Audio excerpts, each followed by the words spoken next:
"Get that man away from my customers. Someone like him doesn't belong in the front of the house." The words landed heavy and sharp across the quiet restaurant. Marcus Cole didn't flinch. He just stood there, hands still, eyes steady, wearing a jacket that had seen better days. The man who had spoken, a tall, pale manager with a gold watch and a smirk that came too easily, didn't bother lowering his voice. That man's name was Todd Bryant, general manager of Golden Hearth Bistro, the highest-grossing restaurant in the entire Westbrook dining group, an empire worth more than $200 million. Todd's branch alone brought in $160 million a year, and he carried that power like a weapon. Marcus stood by the table, table 9, Todd's corner booth where he liked to size people up. On the table sat a torn paper application, 2 halves fluttering in the air before settling on the polished wood. "Dishwasher, $7.50 an hour," Todd said flatly. Marcus looked down at the scraps. The posting said kitchen line, $12. Todd gave a small laugh. "That's for the real cooks, not people who look like you." "I'll take it," Marcus replied quietly. Todd's grin spread. "Show up at 5 tomorrow. And try not to be late. You people always are." Marcus turned, walked past the glowing light bulbs that reflected against the glass, stepped out the front door, and into the humid Georgia night. He slid into his old sedan, started the engine, and smiled faintly. Todd Bryant had just buried his own career. He just didn't know it yet. 4 days earlier, Ethan Walker sat alone in his office on the 32nd floor of the Westbrook Tower. Atlanta skyline stretched before him like a glass and steel horizon. His company had started with one battered food truck and a dream 17 years ago. Now it spanned 5 states, feeding millions every year. On his desk sat a white envelope stamped with crimson letters. Rivers and Hale Attorneys, Employment Division. Ethan hadn't touched it for an hour. The coffee beside it had gone cold. He knew before opening it that it would change everything. Inside were 6 pages that cut deeper than any knife in his kitchen's ever had. Allegations of wage theft, discrimination, retaliation, filed by 8 employees, all from his Atlanta flagship location. Todd Bryant's location. Ethan's pulse quickened as he read. He wanted to dismiss it, to say it was a misunderstanding. Todd had been with him since the beginning. Todd was family, or so he had believed. He looked across his office at a framed photograph, the first truck, spray-painted logo, his late father flipping burgers beside him. Below that photo hung a plaque engraved with the words he had written himself years ago. Westbrook Hospitality, built on fairness, respect and opportunity. Now that motto mocked him. His phone buzzed. It was Renee, his CFO. "Ethan, the Bryant branch hit record margins again this quarter, 24% net profit. Todd's crushing it." "You should be proud." Ethan stared at the letter. If this was true, those profits weren't pride. They were blood money. "Yeah," he said, voice thin. "Proud." When the call ended, silence filled the room again. He couldn't shake one thought. What if I built something beautiful on a rotten foundation? His wife, Nora, found him at midnight, still at his desk. "You haven't moved in hours," she said softly. Ethan handed her the letter. She read it slowly, then looked up, her expression tight with concern. "You trusted him." "I trusted the systems I built," Ethan whispered. "Maybe that's worse." Nora placed her hand on his shoulder. "If you can't trust what you've built, go see it for yourself. Don't send a report. Don't hide behind an email. Go look. See the truth with your own eyes." He stared out the window at the city. Her words burned into him. Maybe she was right. Maybe he couldn't fix what he refused to face.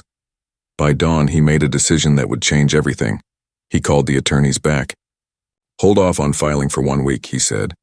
"Mr. Walker, we strongly advise against—" "I'm not conducting surveillance," he interrupted.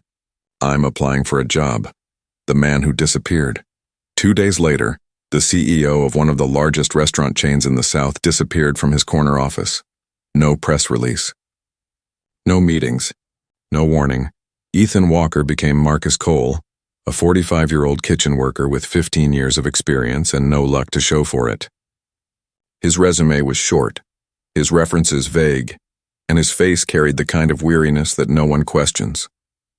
At a thrift store on the edge of town, he spent $38 on new old clothes. A faded flannel shirt, boots with cracked soles, a cap that smelled faintly of oil.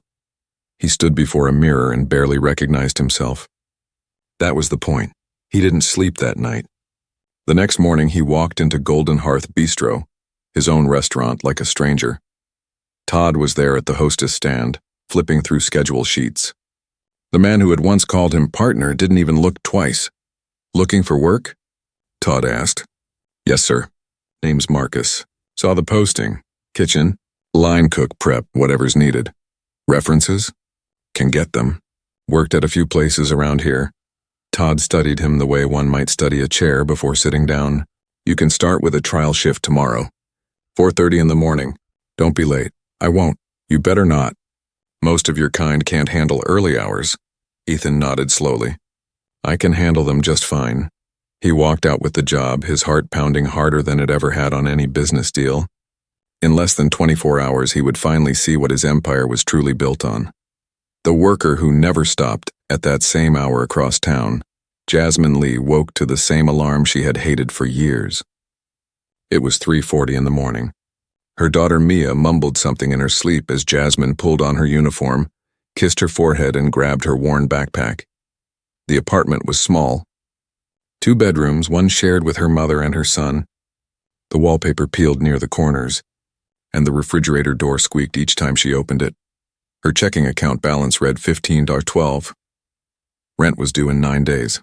She started her old Corolla, the muffler rattling like a tin can. 45 minutes later, she arrived at Golden Hearth's back door. The metal handle was cold in her hand.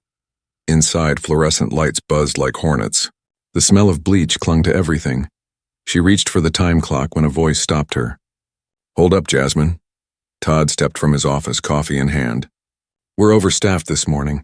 "You can clock in at 7:30. "That's 3 hours, sir." He shrugged. "You can wait in your car or go home. Your call." Jasmine knew exactly what he was doing. She couldn't afford to drive back and forth. Gas was a luxury. "I'll wait." Todd smiled, the kind that wasn't really a smile. "That's what I like." Reliable people. He turned away. Jasmine stood there a moment longer, then walked back out to her car and wrote in her notebook, her secret ledger. Day 243. 3 hours unpaid. Called me reliable again. Total stolen this week, 126. Total documented, 14,920. She closed the notebook and whispered, "Not yet." Not yet, but soon. By 4 in the morning, the city was quiet. The streets around Golden Hearth glistened from an overnight drizzle, the air heavy with the smell of rain and exhaust. Ethan sat in his car, watching the lights from the kitchen flicker through the narrow back windows. His stomach twisted, not from fear, but from something sharper. Shame. He'd built this place. The logo on the door was his handwriting, drawn years ago on a napkin. But now, stepping inside as Marcus Cole, he felt like an intruder in his own creation. The kitchen hummed with the sounds of clanging metal and running water. A woman stood at the prep station, slicing onions with the precision of someone who'd done it too many times to count. Her name tag said Jasmine. "Morning?" Ethan said quietly. She looked up just long enough to study him. "You're the new guy. Marcus, right?" "That's me." "Don't clock in yet," she muttered. "Wait for Todd." "Why?" Jasmine's knife didn't stop moving. "Because that's how it works here." Ethan waited. The clock on the wall glowed 4:28. Todd emerged 2 minutes later, holding a clipboard, wearing a grin that didn't touch his eyes. "Marcus, right on time," he said. "Training starts now, but official pay starts at 5:30. Company policy." Ethan felt a weight drop in his chest. He'd just stepped into the first theft of the day. "I understand," he said, keeping his tone even. "Good man.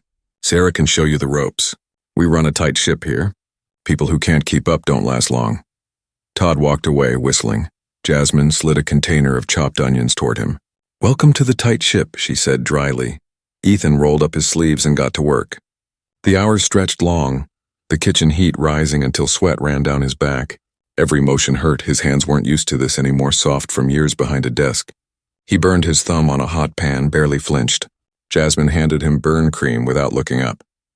"You're bleeding," she said. "Thanks. You'll get used to it. Or you'll quit." Most do. By 9, breakfast was over.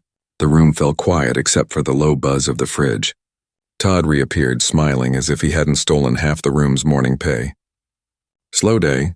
Clock out, Marcus. Come back at 2. Ethan stopped himself. Understood. Todd patted his shoulder. You'll learn how we do things soon enough. Outside, Ethan sat in his car, hands trembling. 5 hours worked, 1 paid. He watched as Jasmine walked out 15 minutes later and climbed into her car. She didn't leave. She reclined her seat, pulled her hoodie up, and tried to sleep. Her head rested against the window. Exhaustion etched into every movement. He understood then. This wasn't just about money. It was about control. People too tired and too poor to fight back. Todd had turned time into a weapon. When Ethan returned at 2, the heat in the kitchen was suffocating. Jasmine was already there, her face unreadable. Todd barked orders demanding faster, cleaner, sharper work. When a 19-year-old busser named Deshaun arrived late, Todd's tone changed. You're on bathroom duty, kid. Both floors. Make them shine. Deshaun hesitated. Sir, it's dinner rush. I was supposed to— Are you arguing with me? No, sir. Good, get to it. Ethan watched him disappear down the hall. A few minutes later, 3 white buzzers arrived. Todd greeted them with casual laughter. Gentlemen, good to see you. Grab your stations. Window seats are packed tonight. Ethan felt the burn rise again, not from the stove this time. He said nothing, only kept chopping.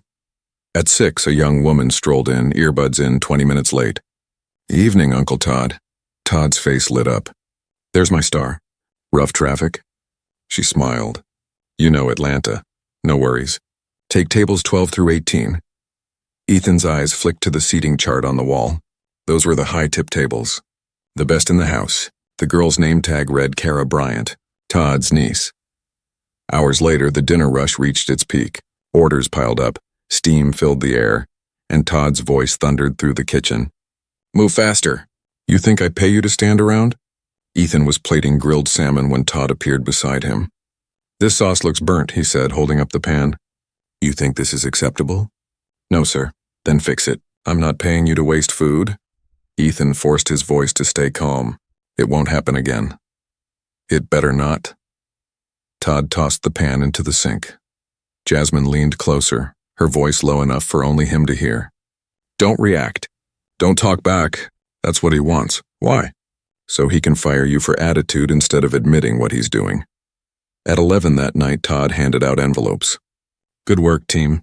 Marcus, 7 hours. Rounded up to $90. Ethan took the envelope and nodded. 7 paid. 14 worked. He drove home in silence, every muscle aching. His back screamed from standing all day, his fingers raw. He stared at the envelope resting on the passenger seat. $90, Nora texted. Are you okay? He replied, it's worse than I thought. Her response came seconds later. Come home. Not yet. He looked down at his reflection in the car window.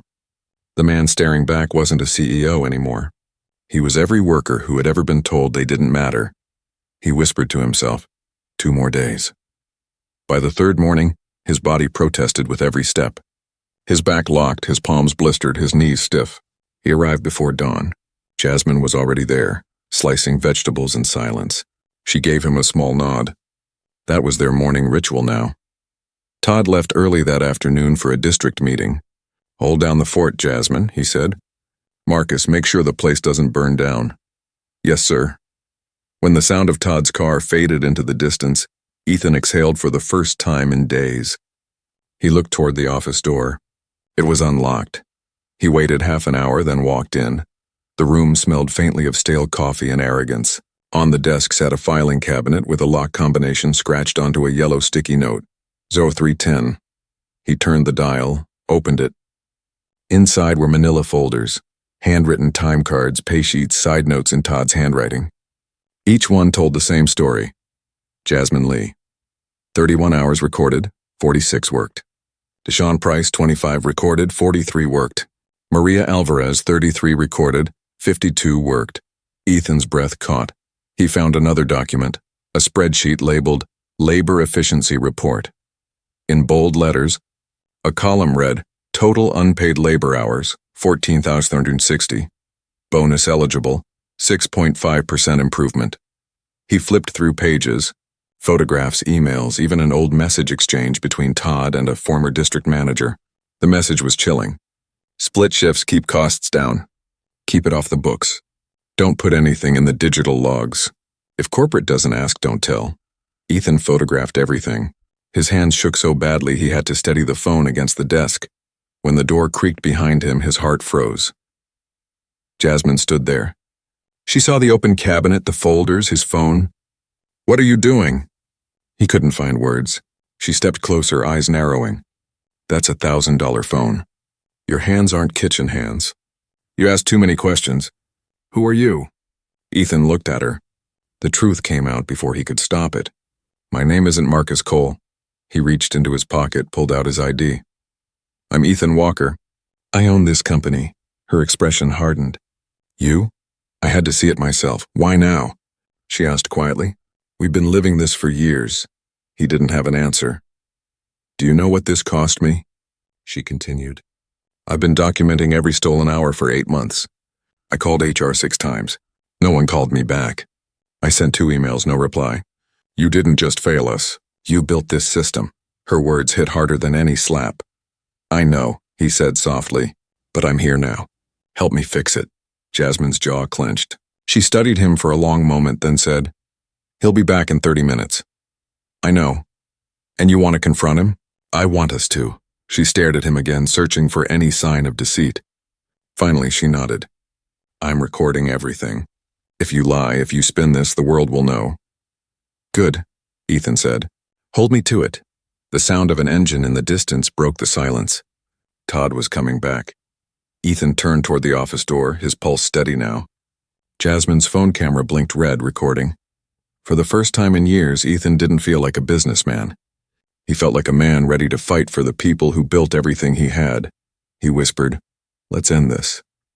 Todd pushed through the back door, whistling, briefcase in hand. He didn't know that the next 5 minutes would destroy his entire world. Todd froze in the doorway, eyes darting between Ethan and Jasmine. The smile that always came so easily to him faltered for the first time. "What's going on here?" he asked, forcing a laugh. "Why are you two in my office?" Ethan turned slowly, calm, deliberate. "We need to talk about the house cards, Todd." Todd blinked, confused, then angry. "You're both out of line. Get out now." Ethan took a step forward and placed his phone on the desk. On the screen glowed photos of every incriminating document. The dual timesheets, the handwritten edits, the emails. "I know about the second set of records. The fake hours. The split shifts. The unpaid labor you called efficiency." Todd's face drained of color. He looked at Jasmine. "You little—" "Don't," she said quietly. "You've said enough." Todd's eyes flicked back to Ethan. "Who are you?" Ethan straightened to his full height. "I'm Ethan Walker." The recognition hit like a slap. Todd's mouth opened, then closed again. This is insane. You can't just show up like this. I've worked for you since the first truck. I built this place for you." "No," Ethan said evenly. "You built this for yourself on their backs." Todd stepped forward, desperate now. "You don't understand. The margins, they're brutal. Corporate demands results. I did what I had to." "You rewarded me for it." Jasmine's voice cut in, sharper than steel. "He rewarded you for stealing from us." "From me," Todd turned on her. "You think you're a victim? You're lucky to have a job at all. You don't know what real work is." "Enough." Ethan's voice cracked like thunder. "You humiliated people. You robbed them. You taught others to do the same. You took what wasn't yours and called it discipline." For the first time, Todd's bravado cracked. His voice went small. "You can't fire me for this. You've got no proof it was intentional. This is just miscommunication." "I have every word you wrote," Ethan said. "And so does she." He gestured toward Jasmine, who held up her phone, the recording light blinking red. Todd looked at her with disbelief. "You recorded this?" "For months," Jasmine replied. "Every insult. Every unpaid hour. Every time you called me reliable while stealing my wages." The door opened behind them. 2 security officers stepped inside.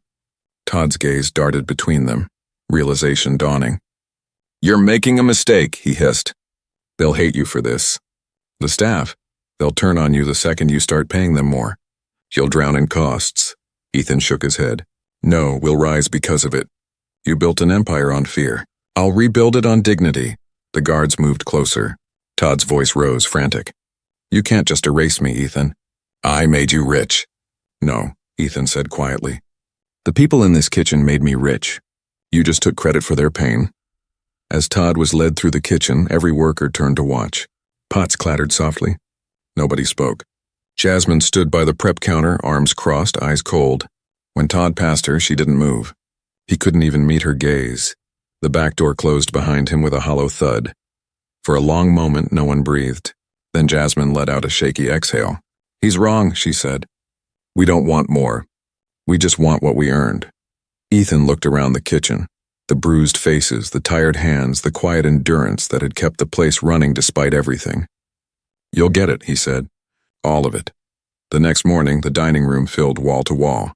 Every server, cook, dishwasher, and host stood shoulder to shoulder. The air was thick with unease. Rumors had spread overnight, but no one knew what to believe. Ethan stepped forward. Gone were the flannel and work boots. He wore a simple shirt, sleeves rolled to his elbows. His voice carried through the room. My name is Ethan Walker. I'm the founder of Westbrook Hospitality, and I failed you. The room went still. Todd Bryant has been stealing from you for years. Split shifts. Unpaid hours. False time cards. He manipulated the system I built. I went undercover to see it myself. And what I saw broke me. Murmurs rippled through the crowd, anger, disbelief, sorrow. Ethan held up a stack of envelopes. First restitution. Every stolen hour, every unpaid wage returned with interest. He began calling names. Jasmine Lee, $18,000. Her hands shook as she took it. Her eyes filled before she could stop them. This pays for my daughter's medication for a year, she whispered. Others followed. Deshawn, Maria, Kesha. Each envelope opened, each reaction raw. Some wept. Others just stood in stunned silence. When the last check was handed out, Ethan continued. Second, new policies. Effective today, every hour worked will be every hour paid. No more off-the-clock training. No more forced wait times. Every schedule will be monitored by an independent auditor. He held up another document. We're creating a worker committee. 8 members elected by you. They'll meet with me directly.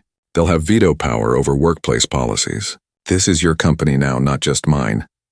Someone from the back shouted, and if you stop listening? Ethan nodded. Then you fire me. 51% of employees sign a no-confidence vote. And I stepped down. The room went silent again, the weight of that promise settling in. And finally, he said, looking toward Jasmine, I'm appointing your new general manager. Every head turned. Jasmine Lee. For a moment, she thought she'd misheard. The room erupted, cheers, claps, shouts. Jasmine covered her face, trembling. Ethan's voice cut through the noise, steady. She knows what fairness looks like because she's lived without it. She knows this place better than anyone. She earned this long before I saw it. When the applause died down, Jasmine stepped forward. Her voice shook, but her words didn't. I'm not here to forgive what happened. I'm here to make sure it never happens again. Ethan smiled faintly. That's exactly why you're the right person. He handed her a printed document, the new Employee Bill of Rights. She looked down at it, then up at the faces in the room. For the first time, they didn't look afraid. Let's rebuild this place together, she said.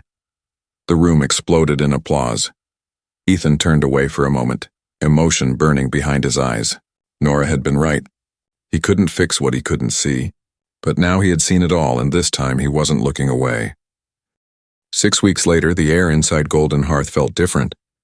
The noise was the same. Pans clattering, knives chopping, orders shouted. But the weight in the room had lifted. Where exhaustion once lived, something else was growing. Pride. Jasmine arrived at 5:30 every morning, even though she didn't have to anymore. The title of general manager still felt strange in her mouth. But every time she stepped through those doors, she remembered what it took to get here.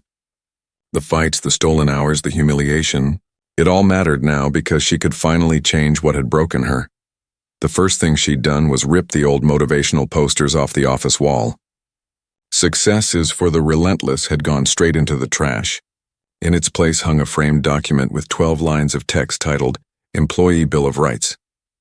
Beneath it, a glass case held the handwritten time cards Todd had used to steal from them. The plaque under the frame read, Never Again. The new break room had chairs that didn't wobble and a working fridge. A small bulletin board displayed children's drawings, Her daughter Mia's crayon sketch of Mom's work hung in the middle, a burst of color against the white wall. The staff laughed when they saw it the first time. "That's not a restaurant," one said. "That's a palace," Jasmine smiled. "It's how it should feel." Deshawn knocked on her door one morning, nervous. "You wanted to see me?" She looked up from the payroll report and smiled. "Yeah. You're smart, you work hard, and you stood up when no one else did. I want you to start training as assistant manager." His eyes widened. "Me? Yes, you. You'll take management courses paid for by the company. 6 months side by side with me, learning how to run this place right."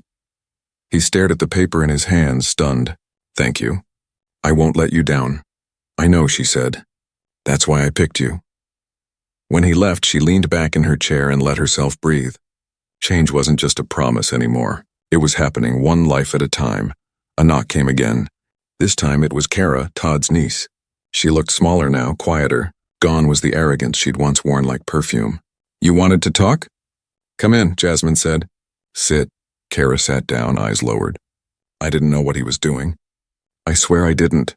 "I believe you," Jasmine said, but her voice stayed firm. "You still benefited while others suffered. You can't undo that, but you can earn your place now." Kara nodded quickly. "How?" "By working every station in this kitchen. Prep, pantry, grill. You learn what the rest of us live through. When you've done that, we'll talk about moving you back to serving." Kara's cheeks flushed. "Okay, I'll do it. One more thing," Jasmine added. "I saw you helping Maria with her English lessons during break last week. Keep doing that." Kara blinked in surprise. "You noticed?" "I notice everything now," Jasmine said softly. "That's how I make sure no one ever gets invisible again." Later that afternoon, the worker committee gathered in the dining room. 8 elected members, cooks and servers sitting at the same table where they once couldn't even eat together. Jasmine chaired the meeting, notebook open, coffee growing cold beside her. Maria spoke first. "The freezer and storage still isn't fixed. I called twice. It'll be done by Friday," Jasmine replied. "If not, I'll escalate it myself." A dishwasher named Kevin raised a hand. "We talked about childcare options. Any update?" "I met with Ethan last week," she said. "He's negotiating with local centers for subsidized early-hour programs. We should have a plan in 2 weeks." Heads nodded around the table. The final item came from a soft-spoken prep cook named Luis. "Uniforms. We still pay deductions from our checks. Can the company cover that?" Jasmine smiled. "Starting next pay period, yes. No more deductions." The committee voted. I agreed. Done. It was quiet for a moment, the kind of silence that meant people were realizing this was real. They had power now, and it worked. When the meeting ended, Jasmine lingered in the dining room. Afternoon sunlight poured through the windows, glinting off polished silverware. She took out her phone, opened the photo of her kids, Mia and her son Jordan laughing in a park. There had been a time she could barely keep the lights on, when every paycheck disappeared before it arrived. Now the bills were paid, the car repaired, the medicine cabinet full. Justice, she thought, isn't about revenge. It's about breathing again. That night, as the kitchen closed, she made one last round before locking up. The new digital time clock glowed by the back door. Each punch-in took a photo, sent it directly to her in corporate, stored by a third-party auditor. Every tick of the machine sounded like proof that the old days were gone. She walked out into the warm evening and looked up at the sign that still bore the Golden Hearth logo. For the first time, it didn't make her angry. It made her proud. Ethan called the next morning. His voice carried the kind of quiet excitement she hadn't heard from him before. "We're holding a company-wide summit next month. All general managers, advisory members, staff reps, everyone. I want you there." "I'll be there," she said. "But don't expect easy applause. They'll have questions." "I know," Ethan replied. "That's exactly why I need you." A month later, the hotel ballroom in downtown Atlanta buzzed with hundreds of voices. Cooks, servers, managers from every one of Westbrook's 32 locations. Jasmine sat in the front row as Ethan took the stage. He looked out over the crowd, his eyes settling on faces that were no longer afraid to look back. "1 year ago," he began, "this company was rotting from the inside. I thought I was building opportunity. Instead, I built systems that rewarded exploitation. But when we faced the truth, we changed. And look what happened," he clicked a remote. The screen behind him filled with numbers. Revenue up 18%. Employee retention up 64%. Customer satisfaction, the highest in our history. This year we distributed over $1.2 million in profit sharing to staff. The room erupted in cheers. But those numbers, he said, raising his hand, aren't the story. The story is the people who made them happen. He turned toward Jasmine. 1 year ago she was a prep cook working unpaid hours. Today she's regional manager overseeing 6 locations. Applause thundered. Jasmine stood embarrassed but smiling. Ethan continued. 12 more former kitchen workers have joined management. Every location now has an advisory board with real authority. And yes, 3 of my proposals this year were vetoed by those boards. And every time they were right. Laughter rippled through the room, warm and genuine.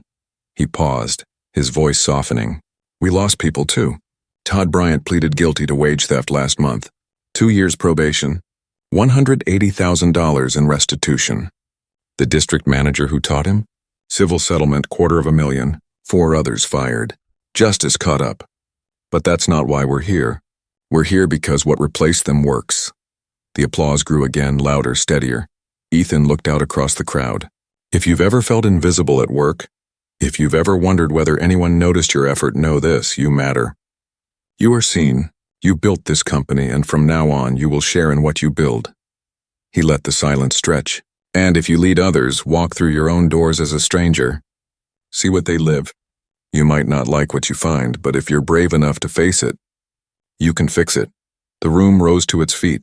Jasmine stood beside him, looking out at the people cheering, the dishwashers, the servers, the cooks, the dreamers, the ones who'd finally been given what they'd earned.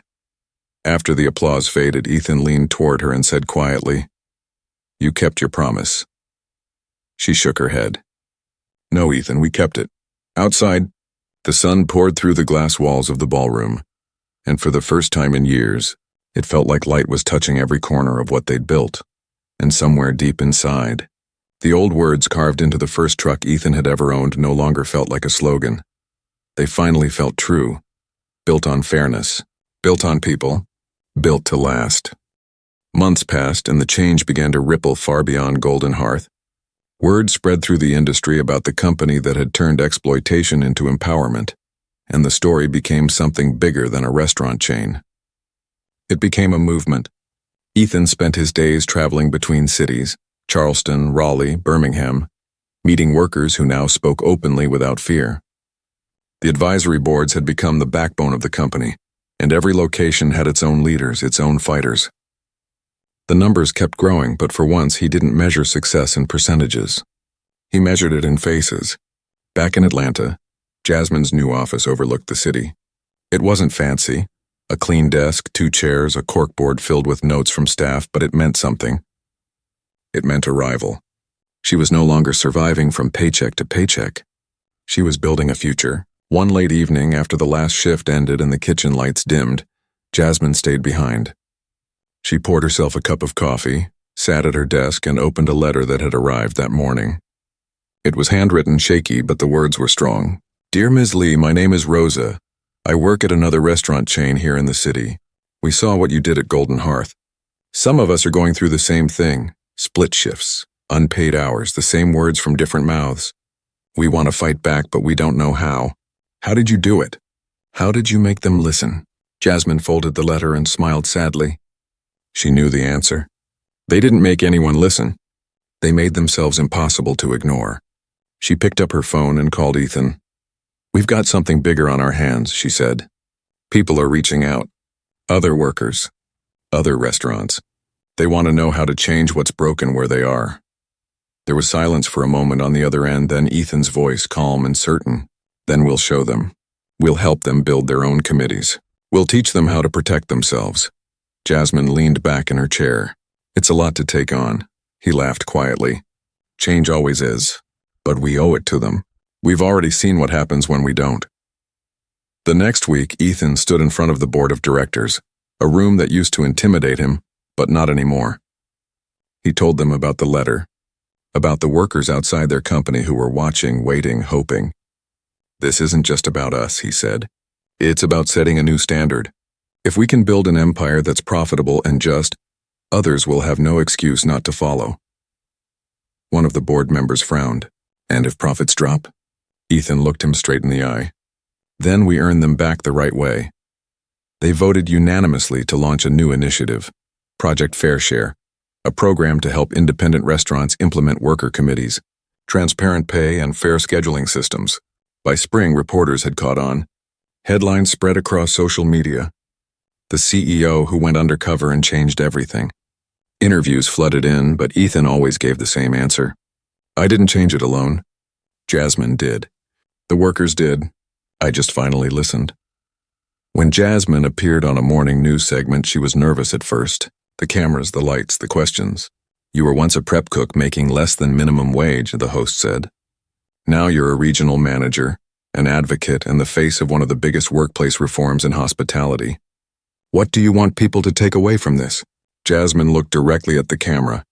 That ordinary people have extraordinary power. You don't have to accept being treated as less. You don't have to stay silent. One voice can start a fire. 100 voices can light up a whole city. That clip went viral, not because it was dramatic, but because it was true. 6 months later, Ethan returned to the Atlanta flagship for the company's anniversary celebration. The dining room glowed with soft light. Every wall carried framed photos, smiling employees, families at company picnics, handwritten quotes from staff about what fairness meant to them. Jasmine met him at the door. You made it, she said. I wouldn't miss this, he replied. They walked through the kitchen together. Deshaun was running the grill now, moving with confidence. Maria was training new hires. Kara was balancing orders with a calm focus that surprised even herself. The air was alive with laughter, motion, purpose. Ethan stopped in front of the framed house cards on the wall, the ones Jasmine had saved from Todd's old office.